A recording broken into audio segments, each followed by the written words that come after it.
बिस्मिल्लाहिर्रहमानिर्रहीम। अस्सलाम वालेकुम वरहमतुल्लाहि वबरकातुहू। My dear brothers and sisters, आज हम बात करेंगे हया के बारे में, यानी मॉडेस्टी। अरबी ज़ुबान में हया का लफ्ज़ जो है ये हयात के साथ मिलता जुलता लफ्ज़ है, सेम रूट वर्ड है इनका। यानी कि हया जो है वो आपको हयात देती है, आपको ज़िंदगी देती है। और अगर आपकी ज़िंदगी में हया ही नहीं है तो ये बड़ी ही बेमाने और बेमकसद ज़िंदगी बन जाती है।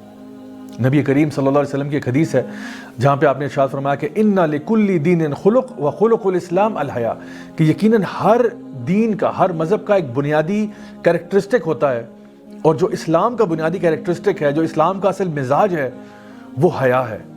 एक और हदीस में आपने ये बात इरशाद फरमाई कि अगर तुम्हारा हया चली जाए तो ईमान भी चला जाता है, यानी दोनों बिल्कुल साथ साथ हैं। अगर हया चली जाए तो ईमान चला जाता है, और अगर ईमान चला जाए तो हया भी चली जाती है। अल्लाह सुब्हानहू तआला ने कुरान मजीद में सूरह नूर में मर्दों को भी और औरतों को, दोनों को हुक्म दिया कि वो अपनी नज़रों को नीचे रखें और अपनी शर्मगाह की हिफाजत करें। यानी हमारा दीन जो है कॉन्स्टेंटली इस बात को प्रोपेगेट करता है कि इंसान के अंदर शर्म और हया होनी चाहिए। लेकिन अगर आप आजकल की मॉडर्न सोसाइटी को देखें तो उसमें जो वर्ड शेम है, इसको बड़ा नेगेटिवली इस्तेमाल किया जाता है, जैसे कि शेम ऑन यू।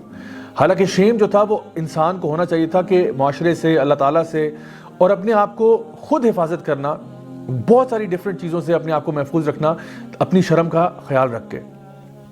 नबी करीम सल्लल्लाहु अलैहि वसल्लम ने हमें बार बार इसी चीज़ की तालीम भी दी। लेकिन बहरहाल आजकल का जो मीडिया है वो इस बात पर तुला हुआ है कि औरतों को एक्सपोज करना। ये वेस्टर्न सोसाइटीज़ जो हैं वो एक तरफ तो वुमेन्स राइट्स को चैम्पियन करते हैं, लेकिन यही वो लोग हैं जो कि वुमेन को एक्सप्लॉइट भी करते हैं in the name of entertainment. यानी अगर आपने गाड़ी का भी ऐड देना है तो उसमें किसी औरत को एक्सपोज ज़रूर किया जाता है। पूरी की पूरी आप मूवी इंडस्ट्री देख लें, पूरी की पूरी आप जो इनकी म्यूज़िक इंडस्ट्री है उसको देख लें, कितना ज़्यादा ऑब्जेक्टिफिकेशन की जाती है औरतों की, ताकि वो अपनी हया को छोड़ दें। याद रखिए कि हया जो है वो दो किस्म की होती है, एक तो अच्छी हया होती है और एक बुरी हया होती है। अच्छी हया ये है कि आपके दिल में शर्म महसूस हो कि मैं कोई भी ऐसा काम नहीं करना चाहता जो अल्लाह और रसूल के दीन के ख़िलाफ़ है। और बुरी हया ये है कि आप नेक काम करने में शर्मा जाएं। यानी आप नमाज़ पढ़ने जा रहे थे, आपके दोस्त यार वहाँ बैठे हुए थे, लेकिन आप नमाज़ नहीं पढ़ना चाह रहे। क्यों? कि लोग कहेंगे कि ओहो ये तो बड़ा मौलवी हो गया। ये गलत बात है। या कोई ये कहे कि तुम बहुत नेक हो गए, हम बड़े गुनाहगार हैं जो तुम उठ के नमाज़ पढ़ने जा रहे हो। तो कभी भी नेकी को करने में हया नहीं होनी चाहिए, लेकिन बुराई को करने में लोगों की भी हया होनी चाहिए, और अल्लाह ताला से सबसे ज़्यादा आपको हया होनी चाहिए। चाहे आप अकेले में इंसान बैठा हो, उसको मालूम हो कि मेरा अल्लाह तो मुझे देख रहा है। इसलिए ये चीज़ बड़ी अहम है हम सबको फॉलो करने के लिए।